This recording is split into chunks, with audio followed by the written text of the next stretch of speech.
Hello, I'm James Izimoha. Welcome to Africa News. Let's see your headlines. Deadly landslide kills at least 15 in Guinea. Thousands of union members protest in Tunisia, calling for a national dialogue on workers' conditions. Kenyan authorities uncover 5 more bodies linked to doomsday movement.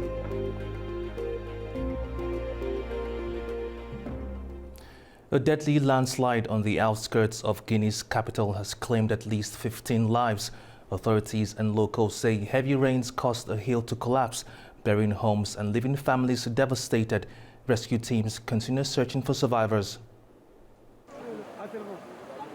A landslide struck Manea near Koya Prefecture overnight, burying homes and residents, leaving at least 15 dead and forcing emergency search efforts through the night.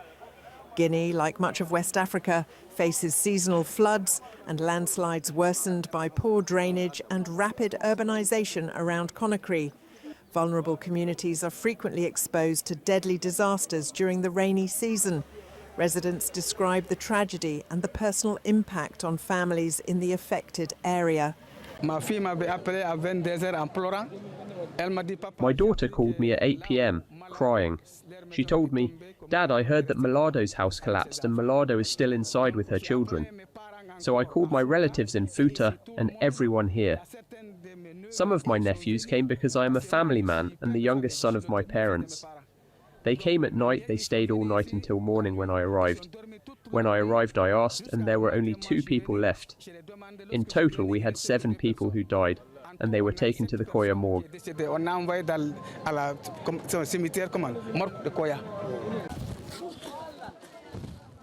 Government officials say rescuers are still digging to find more bodies.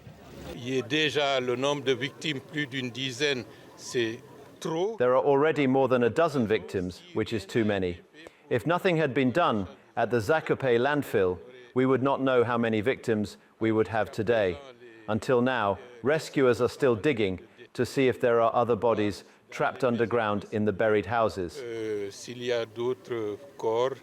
Authorities continue to search for additional survivors amid ongoing rainfall, highlighting the risks posed by rapid urban growth and inadequate drainage in Guinea's capital during the rainy season. The African Union is backing a campaign to replace the 16th century Mercator world map with the Equal Earth projection, which more accurately reflects Africa's size. Joining us to discuss this development is Farah Ndiaye, Deputy Executive Director of Speak Up Africa, an advocacy group based in Dakar, Senegal. Thank you for joining us. Hi, James. Thank you for having me. Great. Now, the Mercator map was created centuries ago for navigation, but today it still dominates classrooms and even digital maps. Why is it important for us to question this historical legacy now? I think it's important to say that the Mercator projection is more than a technical tool. It's a mirror of the world order that created it.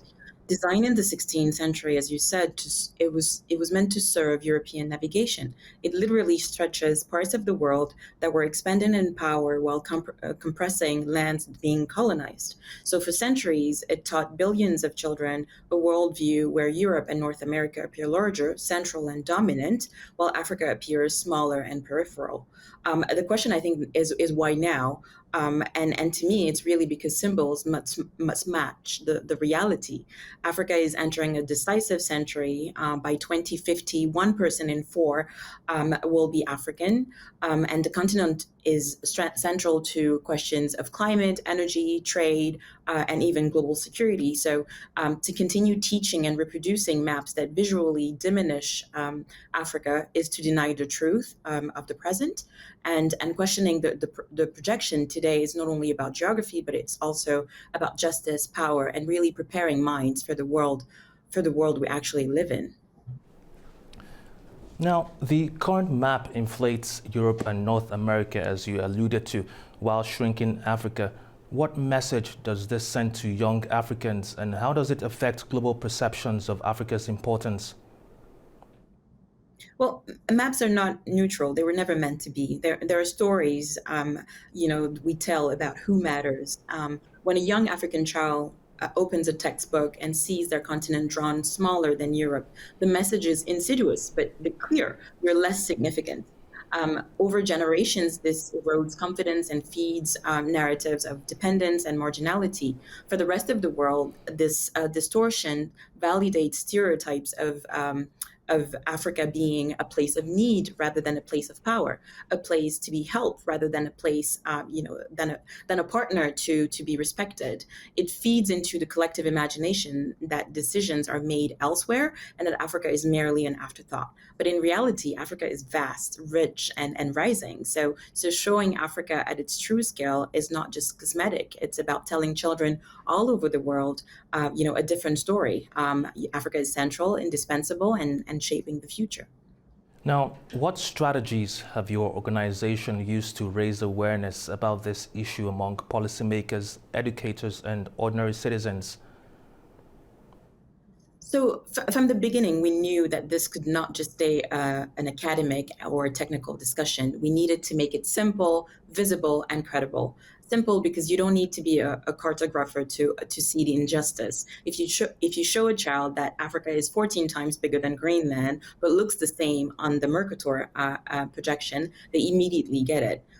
Visible because young people live on social media, and we needed to make sure that the campaign becomes a kitchen table conversation. We also needed to be credible because sustainable change has to start from within the continent, and that's why the African Union's support is critical, because it transforms a cultural and civic demand into a political one, and it signals to ministries of education, publishers, and international institutions that this is now a continental priority. So awareness alone is not enough, but making the invisible visible was our first victory. Now, changing the map is not just a technical issue, it's also political and cultural. Have you faced any resistance to this campaign? And if so, what does this resistance tell us? That old habits die hard. But the most striking thing for us is really not necessarily hostility, but inertia. So people are attached to the Mercator projection for some reason because it has become the standard. It's invisible, and it's the default option, the standard, and you see it on Google Maps, in airports, in classrooms. So resistance is less about the disagreement, but more about the habit itself. So, and that's the quiet power of normalization, and that's what we want to have an impact on. It's precisely the danger that we're trying to fight. This distortion, repeated for over 400 years, should actually be seen as a distortion, but now it feels like it's the truth.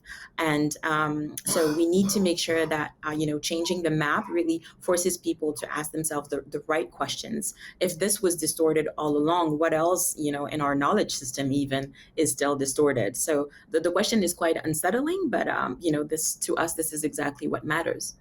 Beyond maps, what other invisible biases in global communication and advocacy should the continent be challenging to ensure Africa's true weight and value are recognized worldwide? That's a great question, James. I think there are many. History books that begin Africa's story with colonization, erasing millennia of civilization, science, and culture, are the first ones I can think of. Media coverage as well that privileges a crisis over sovereignty and creativity, presenting Africa as a place of deficit rather than innovation, and even in global policy debates where Africa is invited to the table only as a problem to be solved rather than a leader shaping the agenda. I think the invisible biases are like the Mercator projection. They're subtle, but they're persistent and powerful. So correcting the map is an entry point for us to correcting the narrative in all of these domains. And, the broader task for us is really to ensure that Africa is seen not as marginal, but as central to humanity's past, present, and future. Now, finally, could changing the map become a form of soft power for Africa, influencing how it's positioned in diplomatic and economic negotiations? Music to my ears. Yes, absolutely.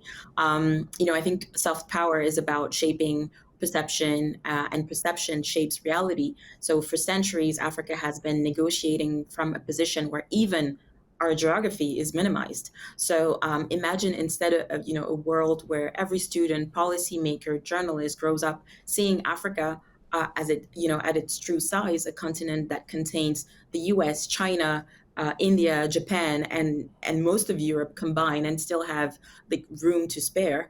That visual will influence how partners, investors, and governments think of Africa's weight. So correcting the map is not the end, but it is the beginning of repositioning Africa in the global imagination and in diplomacy, in economics, and imagination is power.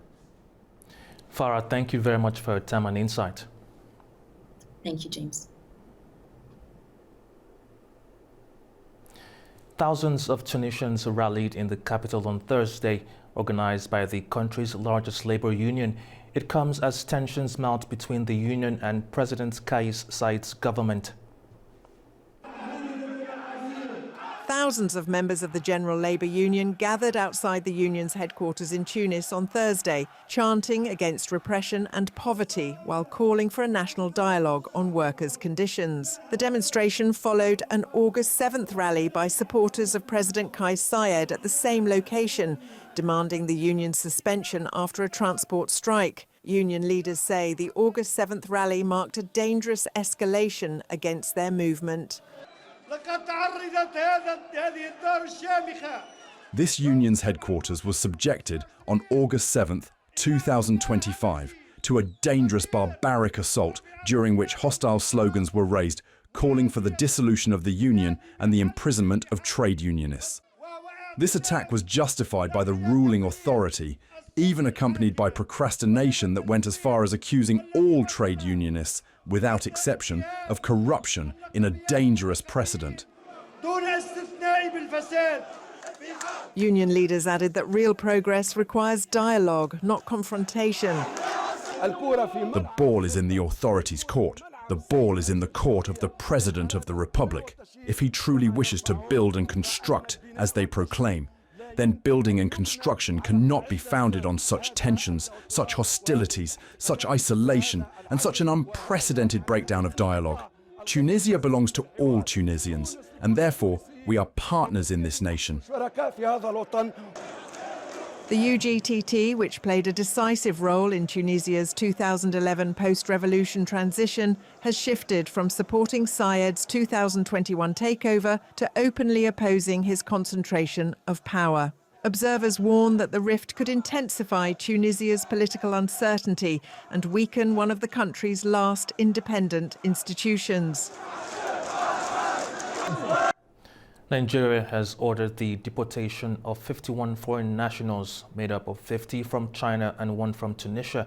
This follows their conviction for cyber terrorism and internet fraud. Tessa Makande has more. The deported individuals were among 192 foreign nationals arrested in Lagos last December. They were accused of running large-scale cyber fraud and Ponzi networks, including cyber terrorism, internet fraud, romance scams, and fake cryptocurrency schemes targeting unsuspecting victims worldwide. Nigeria's anti-graft agency, the Economic and Financial Crimes Commission, says the convicts were using advanced hacking tools, encrypted communications, and money laundering channels. Chairman of the commission, Ola Olukayode, says the crackdown sent a strong warning to foreign nationals exploiting Nigeria's systems for cybercrime.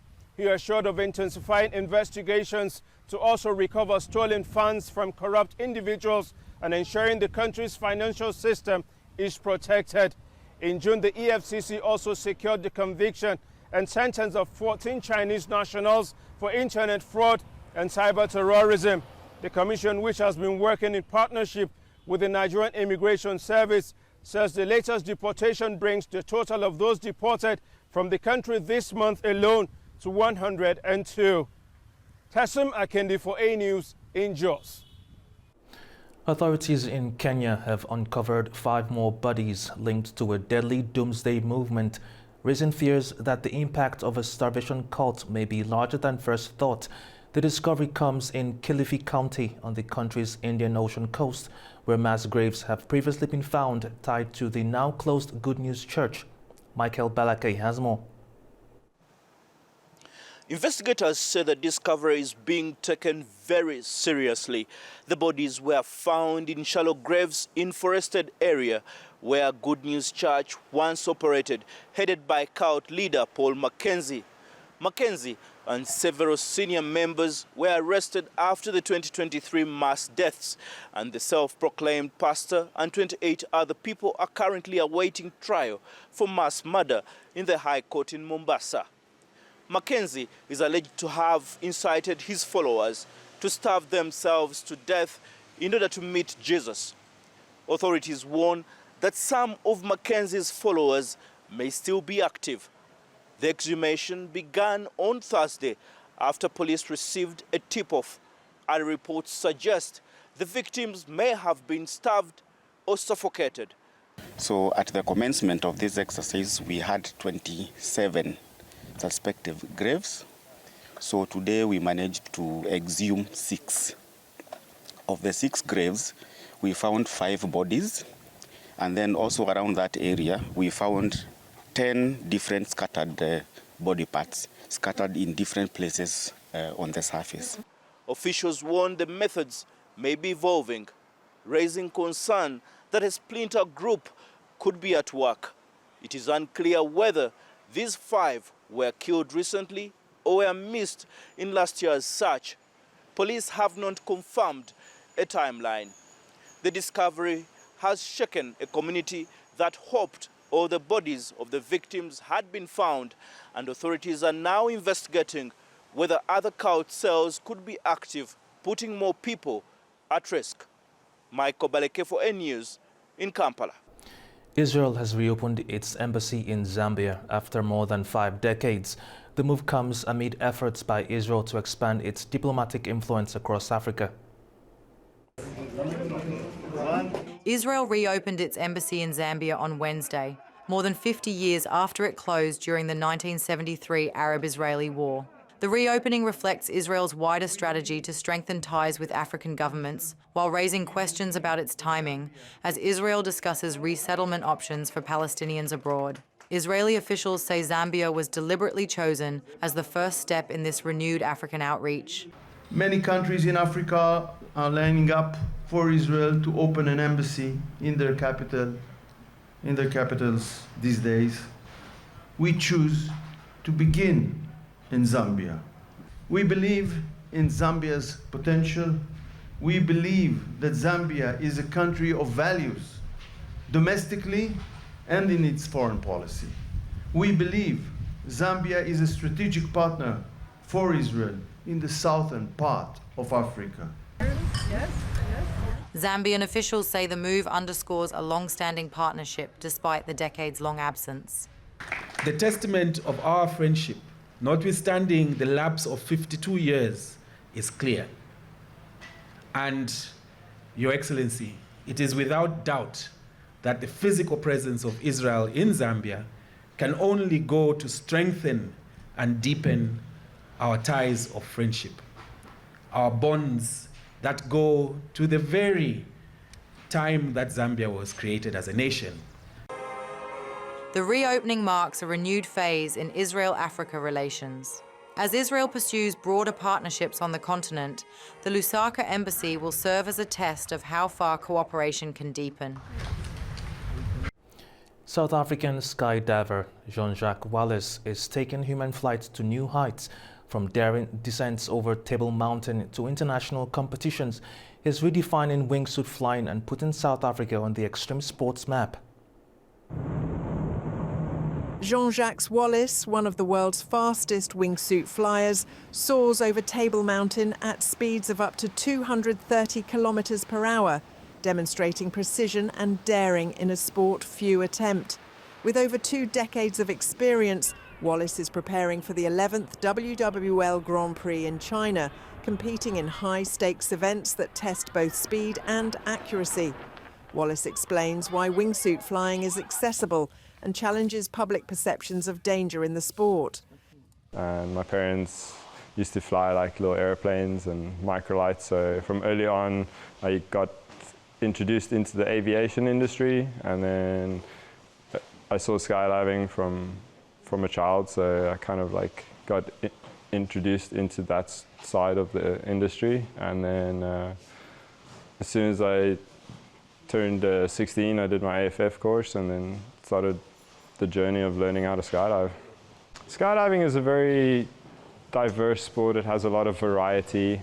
I think there's a bit of a misconception that it's very dangerous or extreme. Most people that do skydive are probably not extreme sports people. They're just normal people that like flying. And it's a very easy sport to get into, especially nowadays with the really good education and equipment. And Wallace's flights over Table Mountain showcase South Africa's growing presence in wingsuit flying, while his upcoming international competitions highlight the skill, training and precision required to safely master one of the world's most demanding aerial sports. Well, that's all we have today in Africa News. Thank you for watching. Stay tuned to AnewZ.